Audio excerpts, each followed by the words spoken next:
তরুণ প্রজন্ম যেটা চায়, আপনারা জানেন প্রায় 4.5 কোটির মতো তরুণ প্রজন্ম নতুন ভোটার হয়েছে। বিগত 3টা নির্বাচনে তারা ভোট দিতে পারেননি। আমাদের অঙ্গীকার ছিল যে জনগণের ভোট জনগণের কাছে ফিরিয়ে দেওয়া। সেই অঙ্গীকারেরই একটি অংশ তরুণ প্রজন্ম যাতে তাদের প্রথম ভোটটা তাদের পছন্দের ব্যক্তিকে দিতে পারে, যে ব্যক্তি, যে দল আগামী দিনে তাদের স্বপ্ন বাস্তবায়ন করবে, যে দল আগামী দিনে এই নষ্ট বাংলাদেশ কিংবা ধ্বংস হওয়া বাংলাদেশকে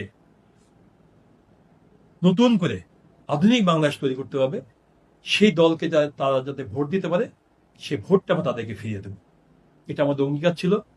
আমরা অনেকটাই সফল করতে পেরেছি। এখন আমাদের বর্তমান অন্তর্বর্তীকালীন সরকার একটি দিক নির্দেশনা দিয়েছেন নির্বাচনের, এবং সুনির্দিষ্টভাবে তারিখ ঘোষণা করলেই আমাদের মতো যারা রাজনৈতিক দল রাজপথে আছেন তারা তাদের প্রচারে নামবে এবং নিরপেক্ষ নির্বাচনের মাধ্যমে একটি জনগণের সরকার প্রতিষ্ঠা হবে।